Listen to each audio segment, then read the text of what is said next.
from each happily ever after, every wish upon a star. Let's break down the movies that shaped who we are, from memory lane to now and everything in between. The most famous of films to the ones we've never seen. Decade by decade, all the times we laughed and cried, and with a little pixie dust, they will all take flight, reliving the feelings, and we're trying our very best. And if they mean the same to you, please be our guest. So hop aboard, we would love to have you as we hang with a certain mouth, the whole gang too. If you love nostalgia stuff, we hope this does the trick. Thanks for joining us as we deep dive the magic. Hi, and welcome back to the Deep Diving Magic Podcast. I'm Cajun. And I'm Jeffrey, and we are back today with the 74th Disney feature-length film from November the 10th, 1964. It is a film called Those Calloways. Now, had you heard of Those Calloways before we had watched this film?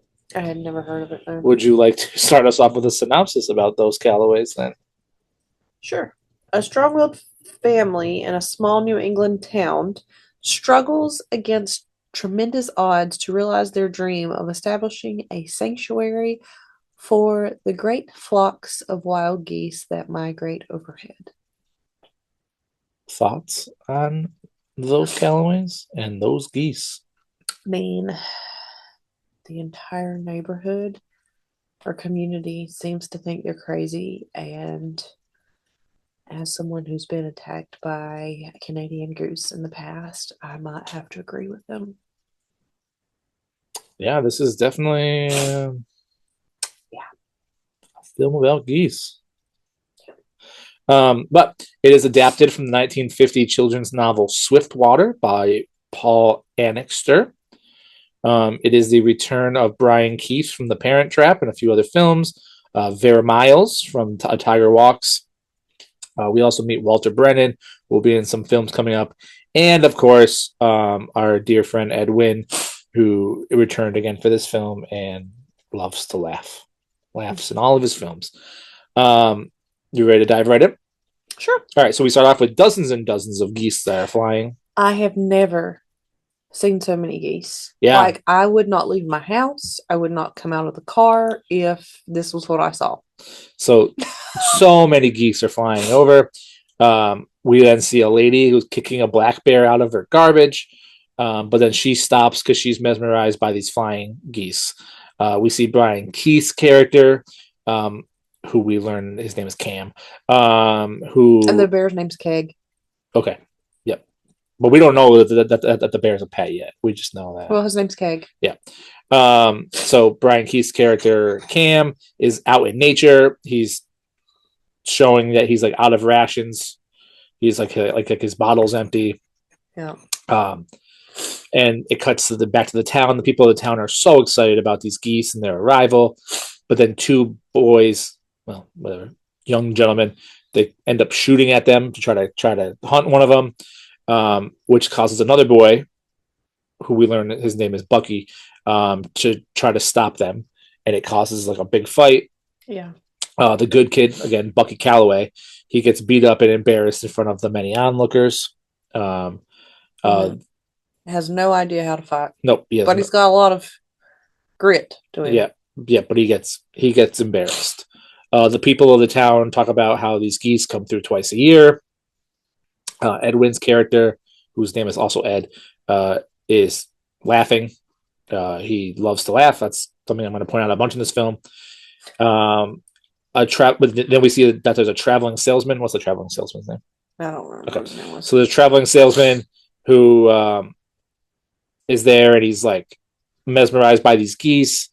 He talks about how these geese can give the town a facelift, and that they are flying fortune. And then it cuts to Bucky, who's all beat up. He goes down to Brian Keith's, again, Cam, who, again, we learn is his father, Cam Calloway. Mm-hmm. Cam tells him that it's not the getting licked that matters. It's if you stay licked that counts the most. So that talks about how him getting into a fight. We also learned that Cam is thinking about buying the marshland, like down by the lake, because he wants to make it into a sanctuary for the geese. And that it would cost him $1,100, which is $17,500 today.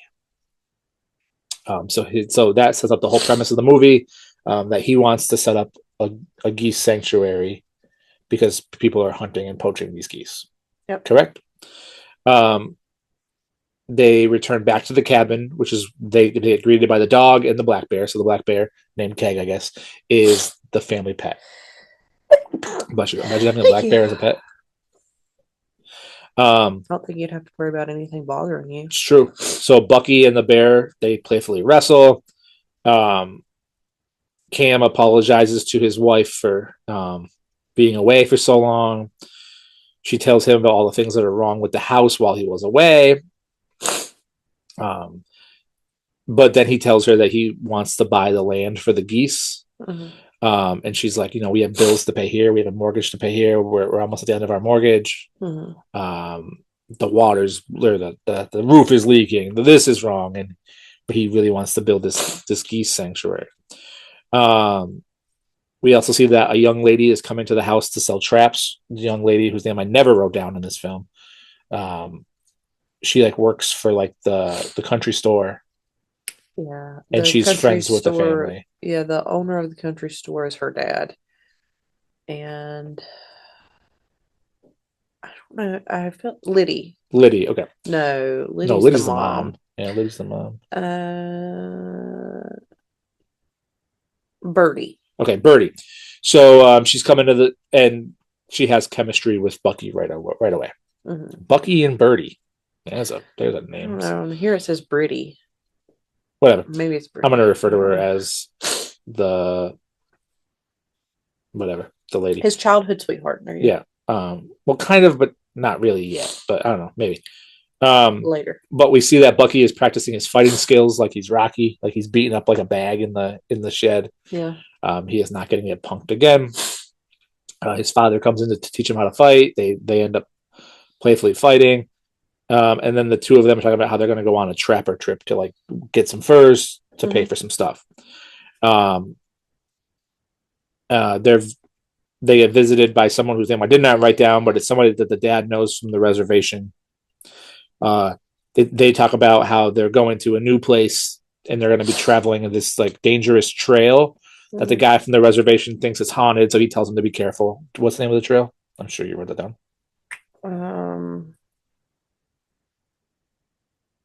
Let's see. I did not write that down. Okay. So it had a weird name to it though. Yeah, let me see if I can find it while you keep going. So whatever, he tells them to be careful. The Jack Pine Valley. Yeah, the Jack Pine Valley is supposedly haunted and dangerous. Yeah. Which we see right away because they're traveling down the path, the two of them, the father and the son, and then they end up falling, getting hurt. Bucky is thinks that he's being watched by the natives. And then Cam is going ahead and inspecting, and he ends up falling and he ends up breaking his leg. He's very calm about breaking his leg though. He's I broke my leg. He has no emotion or no pain or anything. Yeah. And they build. And I wanted to be is it really broken? Because you don't seem to be any pain, sir. Just get up and walk. I mean, he's in a cast for the rest of the film. But, yes, he is. But they make this crazy contraption to try to put it back into place where they yes. run a rope. Go ahead, talk about that while I have a sip here. So he tells his son Bucky that we've got to set it because he's do you want? Bucky asked him, "Do you want me to go run and get help?" And then he said, "No, we've got to go ahead and set it ourselves before the swelling sets in." So they run this rope around to pull it and stuff. Yeah, how they had this idea, I have no idea. But anyway, they set the break. And then the next scene, they're back in the cabin. Yeah. So so you never really find out how he gets help or got back, but they're back at the cabin again. Yeah. So it cuts to back to the town, and believe it or not, Edwin's character is laughing. But they're talking to the traveling salesman from earlier, and the traveling salesman is talking about how he wants to market the town and the geese to make money. So basically, he's like I can build a resort here where people can go hunting for these geese. Dale Frazier is the traveling salesman's name. Dell, Dale. like the cell phone company or the phone company. Yeah. Dell. Okay, so Dell, the salesman dude, is like, I can market this place, and but then they're like, no, the geese don't always come here. Mhm. And so he's trying to figure out ways to make the geese come there. Mhm. Whatever, he wants to like exploit or exploit the town. Yeah. But in the meantime, Edwin's just laughing. We also learned that Winter's here, and we see that Cam is on crutches. So Bucky is like, all right, I'm gonna go back alone for the week on this dangerous trail to set the traps myself. Mhm. Cam's like, don't go, but the mom's like, what are you gonna do about it? So he goes on his own. So he takes the dog, Sounder, and they start off in the snow on the journey. But he goes to check the traps, but all the things that have been caught on the traps have been ruined and destroyed by another animal, which is the Wolverine, because the Wolverine, as we learned, kills just to kill. It doesn't kill just to kill. It has a bottomless pit of a stomach. Yeah. It will eat anything and go after anything. They say in this movie that it kills just to kill. Because it's what they do, and then they eat. So he decides that they can't have this, so he's gonna hunt the Wolverine, because clearly he never saw a Disney True Life Adventure film. I just want to say that I think it's very ironic that we watched this movie yesterday after I got back home from karate, because with your sisters we were discussing something, and about killing the Wolverine. No, and one of them was like, well, like if the mama bear has to come out, and I was like, I don't think I would be a mama bear. And one of your sisters asked me, you wouldn't be a mama bear? You don't think you would? And I was like, no, I think I would be more like a mama Wolverine. So that's why I think it's funny that we watched this movie and there was Wolverine in it. So my question about Wolverines is, this film is based in Vermont. So does that mean that there's Wolverines in Vermont? Yeah. Yeah? Like, it's something that I should just know? Yeah. I mean, you're from New England. You should know this. There's just Wolverines in Vermont. Yeah. Okay. I'm pretty sure they were up in high Vermont, but yeah. So whatever, they come face to face with this Wolverine. The dog tries to attack the killing machine, but the Wolverine ends up attacking the dog. The killing machine. The Wolverine ends up attacking the dog, causing the pup to get injured. The Wolverine also attacks Bucky, but Bucky is like, he can't reach his gun because he's trapped. And I have a problem with this. So he's obviously in some kind of mess of logs and brush and all this stuff when he's getting attacked.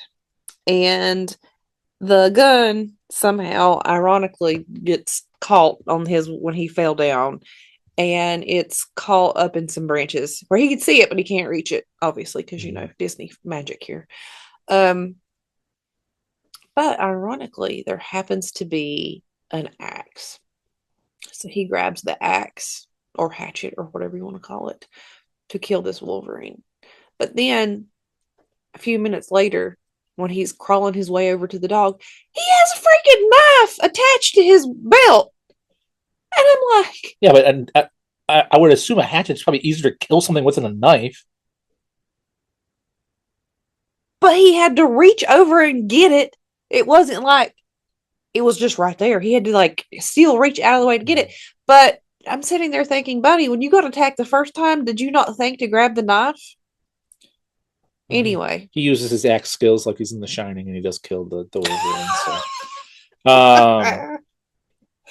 So the Wolverine's dead. The dog survives. In the next scene, he lifts the log off of the dog, and you kind of see him looking at the dog. And then the next scene, they're magically at the house again. Well, first, again, just like the last time, it cuts to the town first.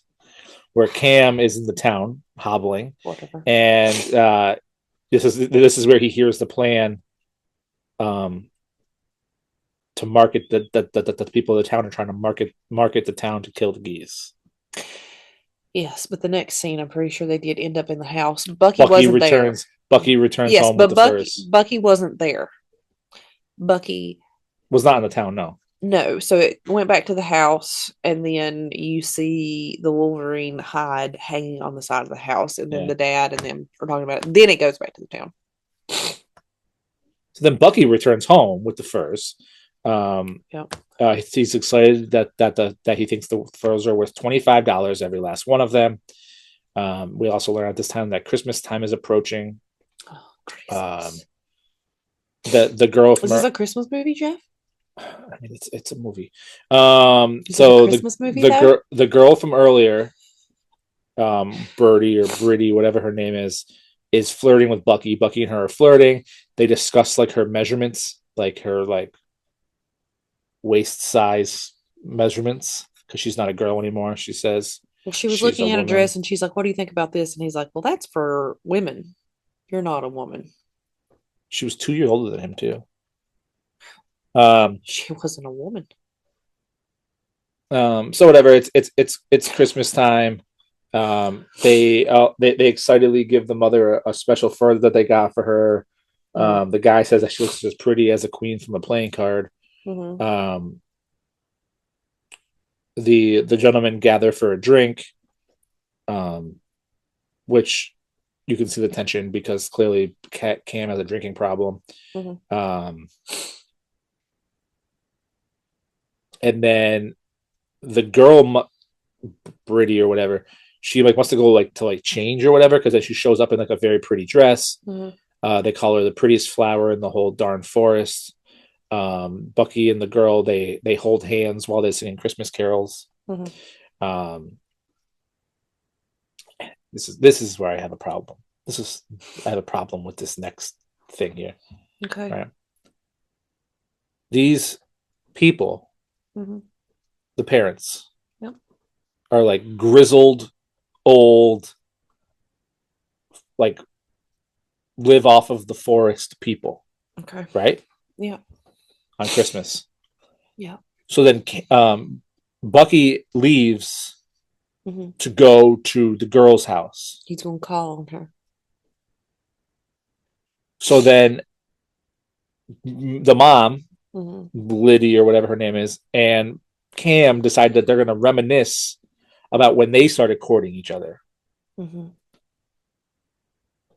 And they say that they started courting each other when they were 16 years old. Yeah. Which was 21 years ago. Mm-hmm. Which means that these old, grizzled are younger than me? First of all, I didn't think she looked that bad. Second of all, she didn't have any makeup on. They're 37 years old. Third of all, Jeffrey was just flabbergasted when he actually had to pause the movie and complain about this.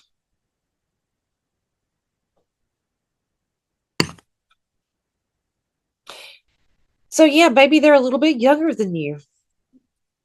Do you know how grizzled you look? Comparatively, I took a shower today. Did they take a shower today?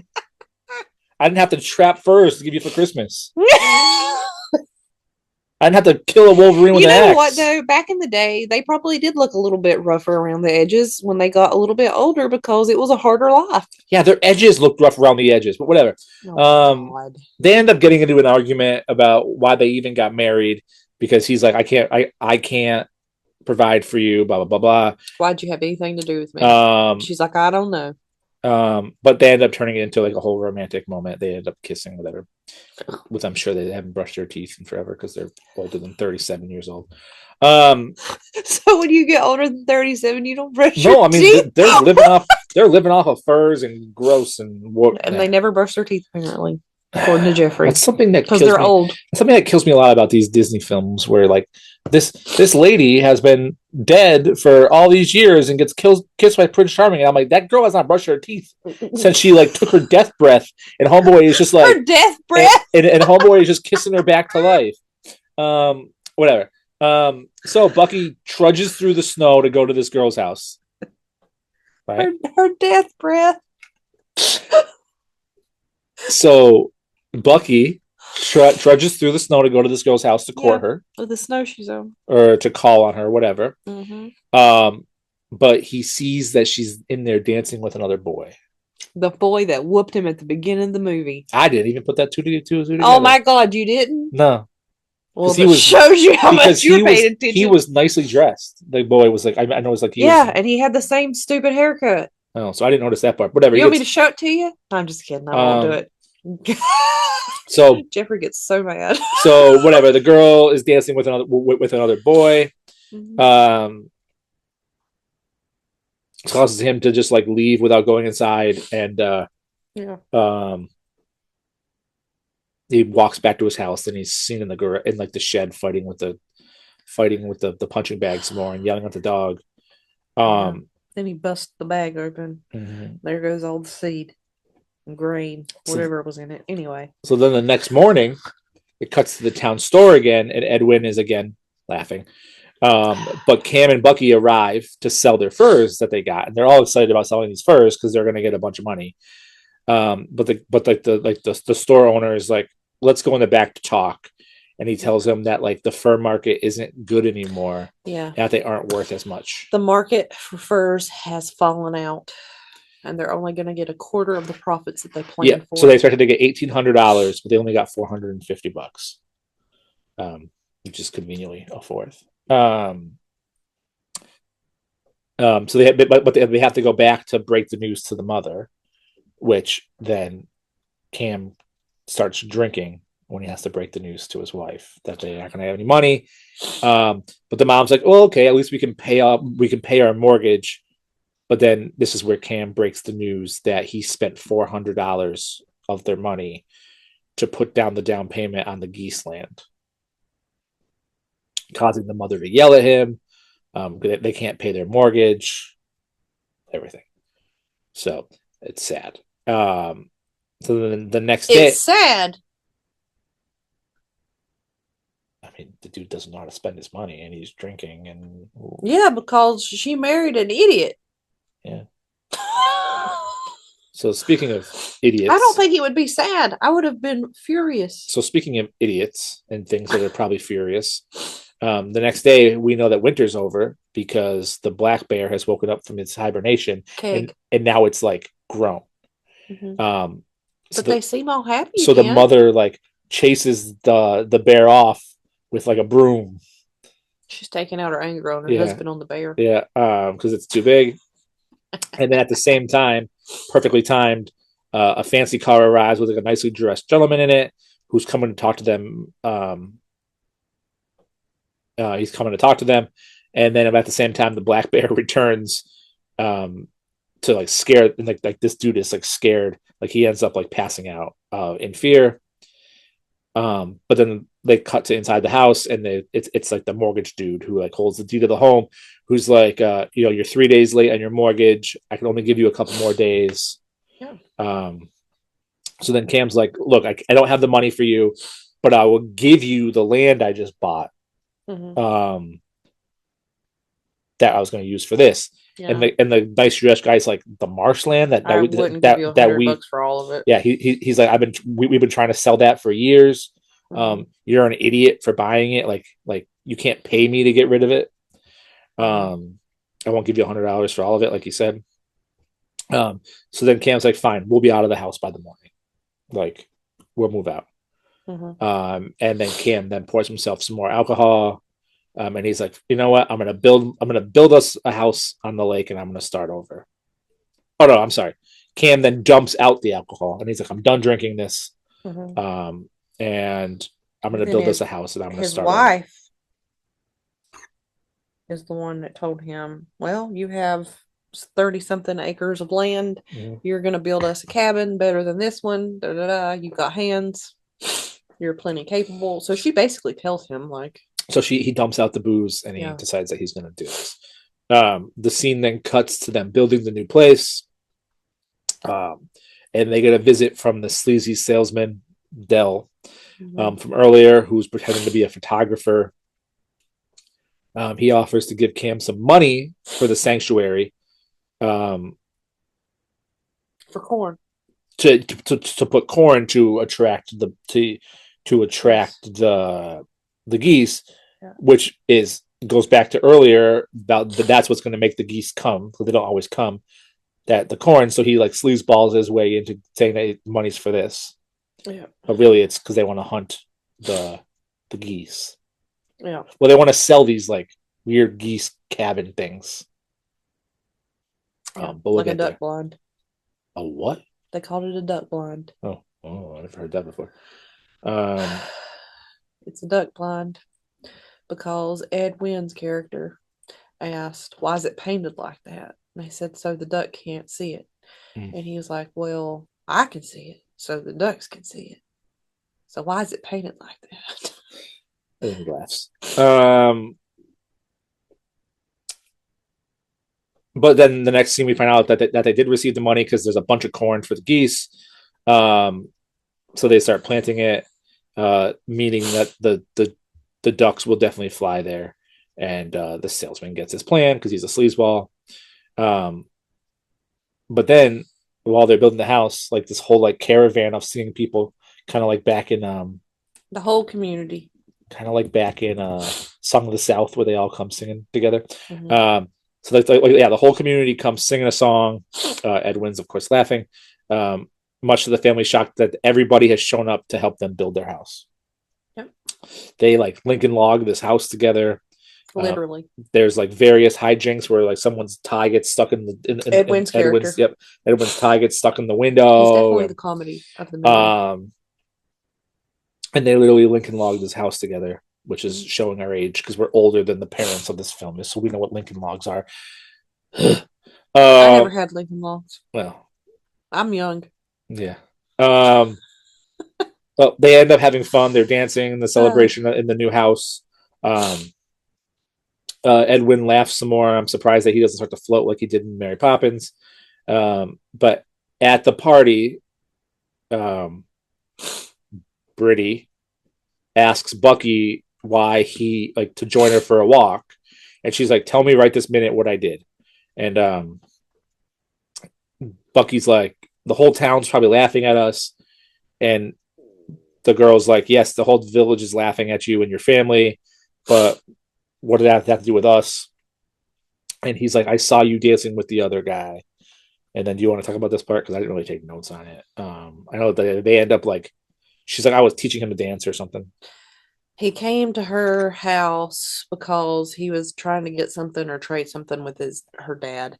And then while he was waiting on her dad, he asked if she could teach him how to dance. So she was teaching him how to dance. And that was the part where Bucky had walked up to the house and then saw them dancing through the window and got upset and left when he attempted to go call on her. So he's telling her what he saw. And then she was like, "Well, that's not exactly what you saw. He asked me to teach him how to dance. So I was teaching him how to dance." And he's like, "Oh, well, you couldn't have fit a dog ear between the two of you guys. You look like you were enjoying it. Da da da da." And she was like, "Well, I wasn't. Da, da, da. And I don't like him. I've never liked him. I've only had eyes for you."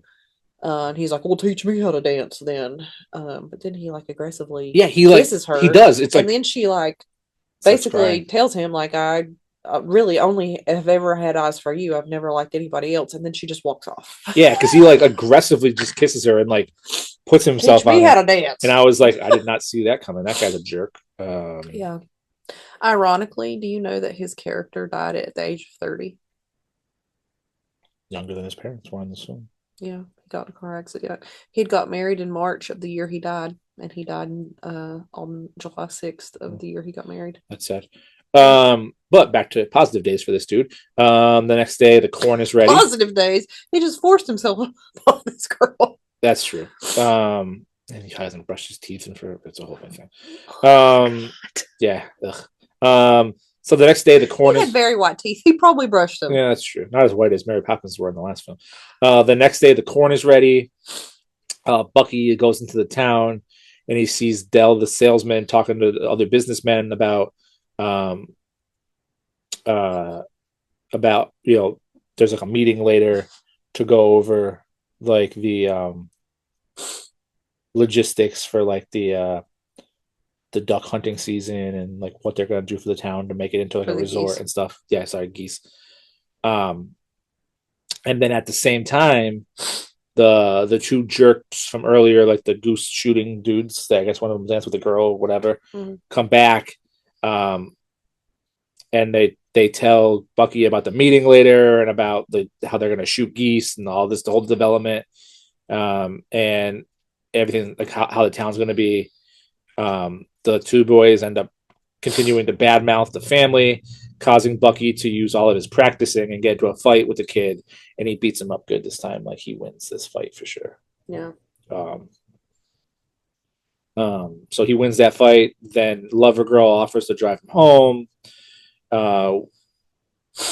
We also see that there's hunters, that there's random hunters who are setting up to take shots in this duck blind thing. They're like setting up to go hunting for the incoming geese.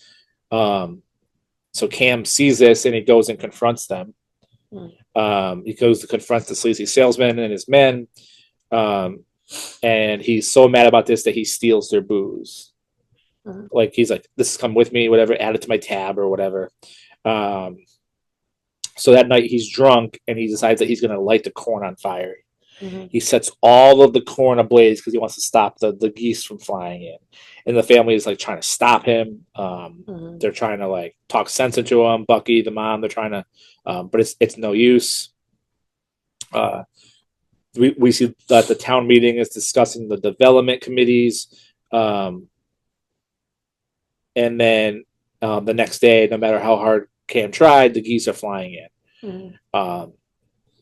So then Cam hears some hunters that are shooting at them, causing Cam to run over after the noise, causing Bucky to run over after Cam. There's like the geese are getting massacred. They're falling from the skies like crazy. Cam tries to stop the hunters by grabbing one of the guns, causing him to get shot. Yeah, quote unquote, accidentally. Whether it was accident or not, he gets shot. He is in rough shape. They show him with the doctor. He's not responsive. He got shot. The doctors don't know what the next step is. But that night there's another meeting called, like an emergency meeting of the people of the town, including the dude who evicted them from the house. Basically, they're all telling stories and they're all praying for Cam. It cuts back to the house. It doesn't look good for him. Yeah. But as time passes, we see more and more and more and more geese coming in to the lake. But this time there's no more gunfire because clearly, like, that stopped. They had organized a petition to get the federal government to buy the marshland to preserve it and keep it out of the hands of hunters. Correct. And then Cam wakes up because he hears the sound of the geese. Disney magic. That's what actually killed Cam. Kind of like in Thomasina, where he just like happens to wake up to the cat. So he wakes up to the sound of the geese, and he's like, and his wife is like laying with him, like trying to like console him, and she's all upset. And he's like, I told you I would never leave you. And this is where we find out that the town voted unanimously that the land is now a sanctuary. Yeah. And after all of Cam and the family's hard work, they went out. And then we see that the geese are eating all the corn, whether it's burnt or not. And we see that the geese start flying in the end. And that's the end of the film. And my review right here was, well, that's a film that happened. That's a film that happened right there. So what are your thoughts? What is your ratings? And what is your flying into your list, Monica? So IMDb gave this a 6.5. Yep. Geese out of 10. I gave it 5 out of 10 eggs. Well, that's good. At least you didn't put this above Mary Poppins. Otherwise, we would have had to. Yeah, it got 5 out of 10 eggs. this podcast. It did not land its way on my list. It did not land on my list. Well, there was no corn to be found. Would you like to squawk your list, or would you like to give? I'm going to flog my list. Or would you like to give into your ears? Give any facts first, or whatever. There was no facts. It was a terrible movie. You don't need to watch it. I mean, please. I mean, if you're completist like I'm just kidding. It actually was a lot better than I thought it was going to be. I completely disagree with you. But I didn't. This movie was 2.5 hours long too. There was I did not really enjoy it. It was a half an hour less than Wicked. But it wasn't as bad as I thought it was going to be. If that says anything. But I would not watch it again. But I mean, like, if you are a completist, definitely watch it.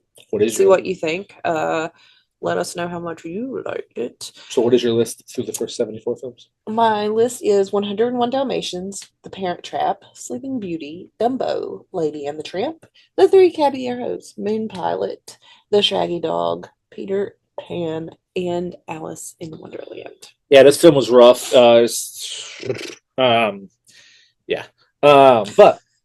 But my list upon a star is staying the same as well. It is 101 Dalmatians, Mary Poppins, Peter Pan, Alice in Wonderland, Babes in Toyland, Pinocchio, The Adventures of Ichabod and Mr. Toad, Snow White and the Seven Dwarfs hanging out from the beginning, Sleeping Beauty, and Lady and the Tramp.